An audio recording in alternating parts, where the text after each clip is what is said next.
This episode of Arrays of Living discusses our masquerade, Ridotto moments. As children, we are taught the expectations of tribe and society and family.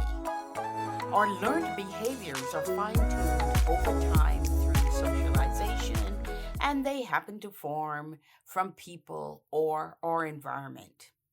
Manners or lack of are learned behaviors, and the obvious is that we were not born with any learned behaviors.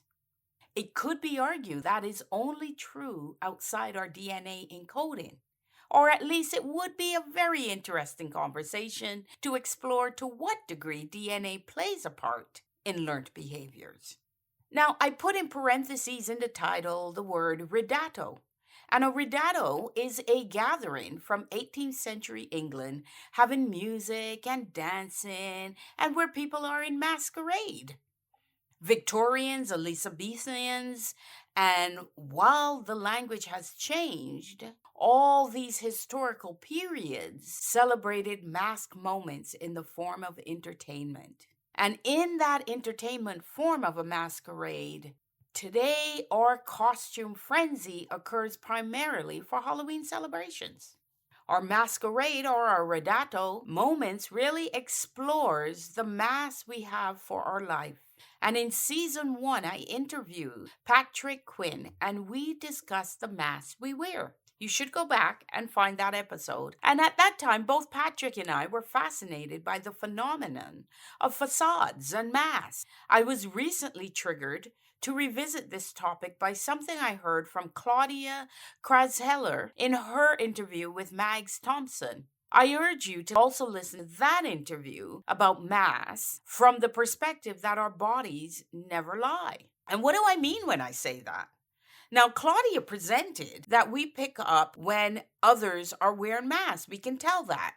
I'm not so sure. I think some, yes, we can, and for others, maybe not. I, however, want to further explore the why and effectiveness of masks applied to our everyday, our daily persona.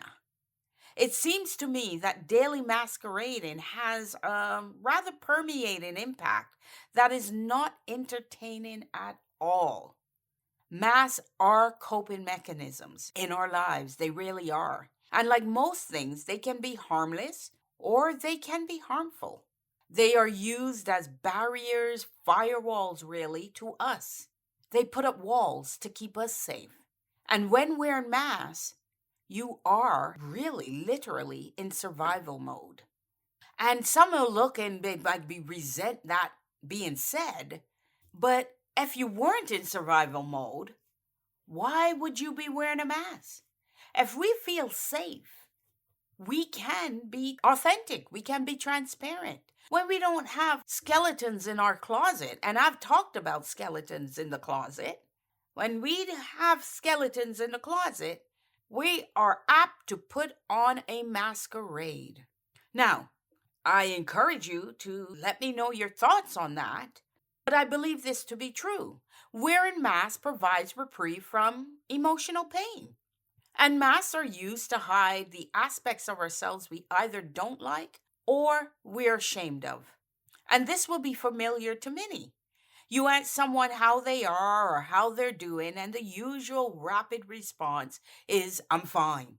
When you can clearly see and sense that they aren't. And this might be what Claudia is indicating as we are able to pick up when others are wearing masks.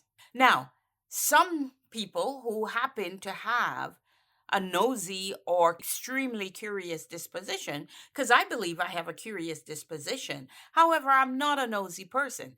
And if you don't want to reveal what's going on with you, I'm not going to necessarily pry. There's some people who will, and sometimes kudos to them because through the prying, they discover things that really needs to be revealed. And other times, maybe not, and they do more damage than good.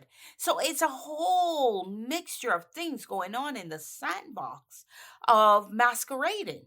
And not every answer is the right answer for the particular situation. And so we have to figure out When is the moment that we unmask? When is the moment that we drop the masquerade? Right? So going back to the question, how are you doing? And you just instantly, without thinking, go, I'm fine, when you're not. Those moments are frustrating because to push, even with good intentions for soothing and uplifting, seems like prying. And you end up considering they have a lack of trust as well for you and don't trust you with their feelings. I'm not saying that's your intention when you do it, but that could be the outcome of where someone settles when that happens. And if you're not nosy like me or you don't believe in prying, you just return to what you've been doing in your day to day, and someone has passed that probably needs your attention, probably needs your leading of love, and you're not able to give it. And I'm not sure who has the greater loss when that happens. Is it the person that could have helped or could have listened or could have supported? Or is it the person who didn't want to really trust or be authentic with the other person on how they're really feeling? And as I always say, I'm always on this podcast having you discussions. I use my lived experiences to guide and to help to give examples, but it's really at the end of the day a you discussion. I find when you open up on certain things you're going through, you will find that there are people around who can relate, who probably are going through the same thing or know of someone who's going through the same thing. So we always have to have a certain sense that we are not alone in whatever we're going through. And I'm not telling you to go and reveal your business to just anybody. But sometimes strangers have an interesting way of being able to be that third party to look at things and not be emotional about what they look at. And sometimes they can be the best advisors. They can be the best supporters, and sometimes not. It really comes down to your gut feeling about the person and what you're willing to share and how they make you feel. Do they make you feel like there's a soft place to land or not? Right? Now, coaches, which is the word you keep hearing and throwing around social coach, I'm a coach, I'm a coach, I'm a coach. There's this type of coach and that type of coach. But one thing I will tell you about coaches is that they don't have the luxury of those considerations.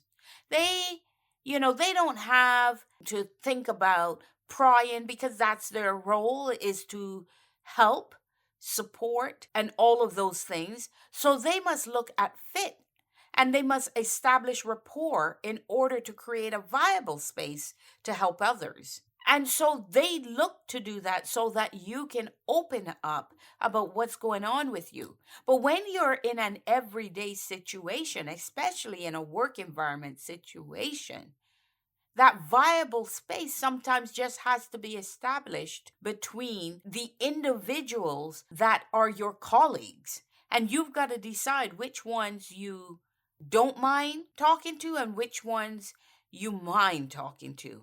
And through that, try to get the support. At the same time, I am a big proponent that everybody needs to have a support person. And coaches are that great support person that you can look to. And why not a coach anyway? I consider myself a life strategist and accelerator. I don't really use the coach word because what I offer is mentorship. I look to listen, to guide, to give you different perspectives and change your lens so that you can change your life. If I go back to the coach word, and this is not meant to be a sales pitch on coaches, but I'm just putting it out there. Athletes do really well with coaches. Sports people do really well with coaches. And we're seeing that businesses and other areas of our life and focal point of our lives do really well with coaches. So, like anything else, you pick the ones that suit you, that have a connection, your gut feels good, and you get them and reach out for them to help and support.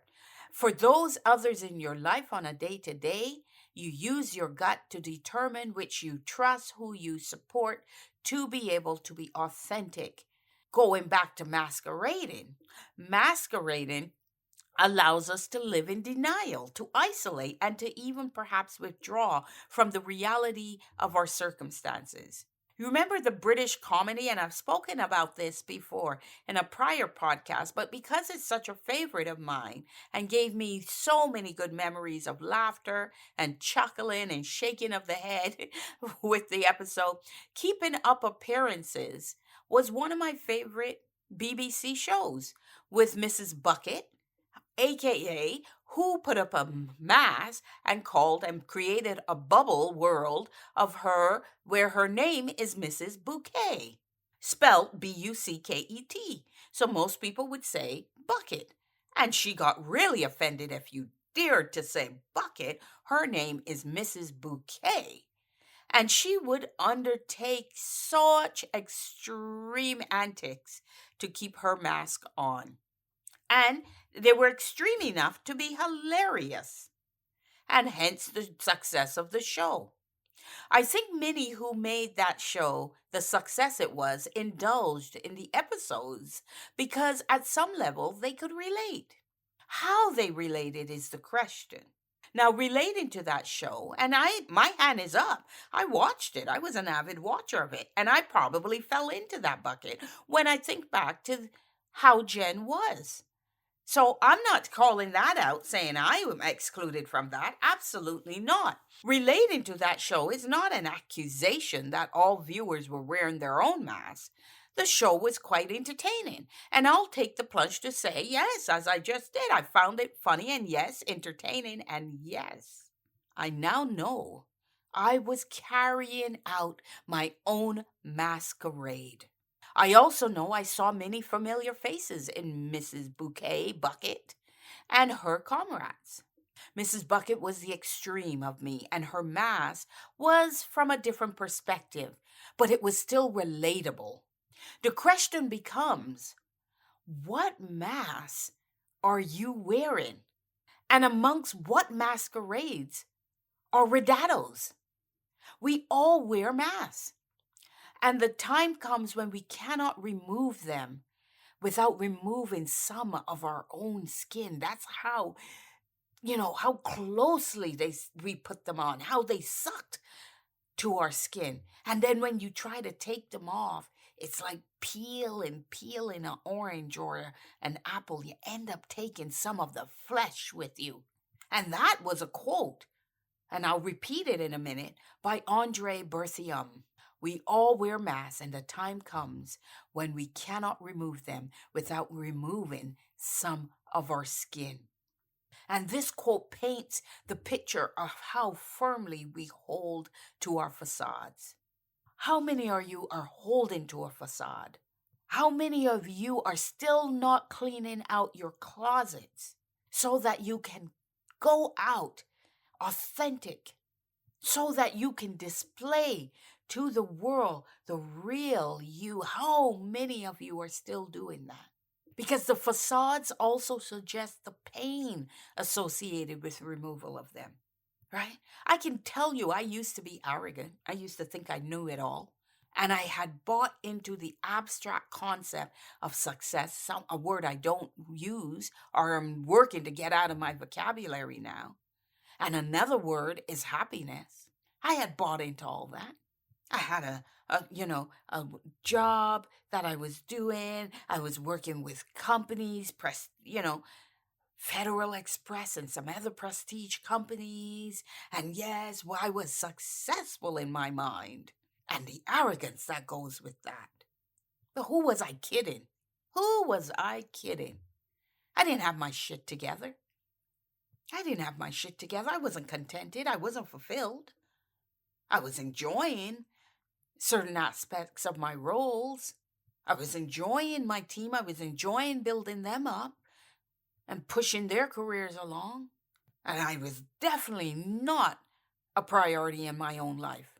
Definitely was not a priority in my own life. Everybody else was a priority, but certainly not me. And only time I got my shites together was when I pivoted. The only time I got my shites together was when I decided. Notice that. I decided, I made the choice to take my mask off. And yes, I took flesh with it when I took my mask off. But look what you got when I took my mask off. You got this podcast, A Rays of Living. You got Jenn up leveling, going after different credentials. You got Jenn nurturing the mindsets of young adults. Imagine what could happen when you take your mask off. Imagine what could happen when you look and you present your facade the way it really is. And doing so to the point, right? That when you do that to the point that I had it good and did not even know I had it good. That's when arrogance is at its peak.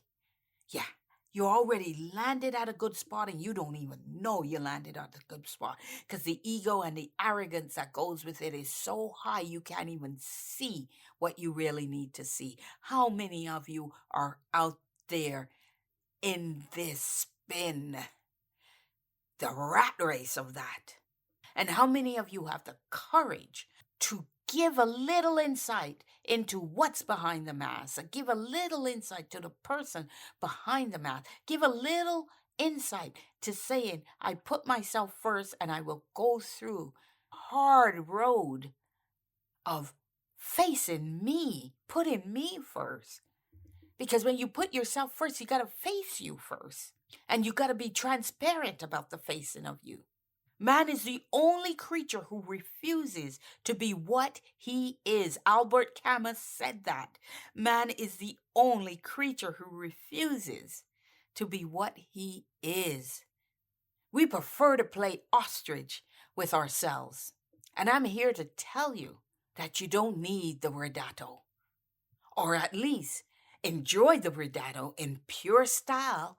Put up the mask but do it with as much dancing and laughter and removal and laughing at yourself and laughing with others and being authentic in that, even with the mask held in your hand in true Ridotto style, the masquerade moments.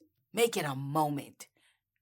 I talk about happiness moments, happy moments in our lives that people tend to think are happiness, but really aren't happiness. I've talked about that. Let's look for that episode as well.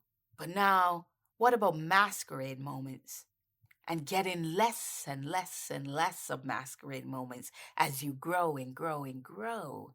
And love and love and love. And face and face and face who and what you are all about.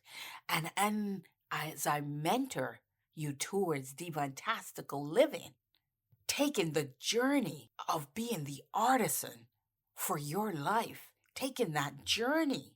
Because I can tell you, as someone who took that journey and continues to take that journey, there is so much satisfaction, so much fulfillment, so much contentment for you on the other side.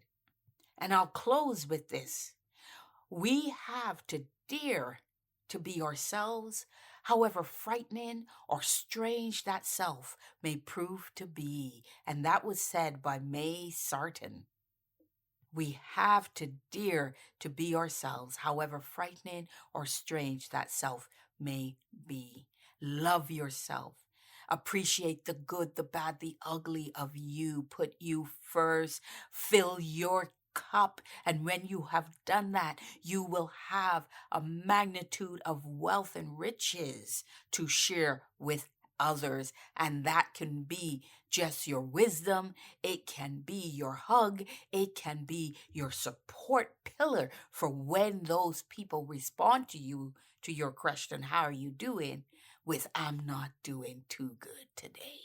You'll be able to have what you need to listen, support, because you will be on a journey that is paved by leading with love. And that's what the journey to Divintastical living is all about. So our masquerade moments, let's reflect on that. And if you're having trouble with any of this, please, you know where to find me. Reach out, and I will be there to listen and support. Thank you for listening and having this moment with me.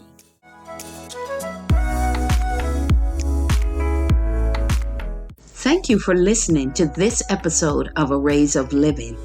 And please be sure to follow me on Instagram, Twitter, LinkedIn, and YouTube. You will also find in the description below my email address should you want to reach out, and I am happy if you do. And just to be sure, it's jen@youareworthmore.co, and worth more you definitely are. And lastly, also see the link that will allow you to schedule a meet and greet with me. And that's an opportunity for me to meet you and you to meet me, and for us to have a chat.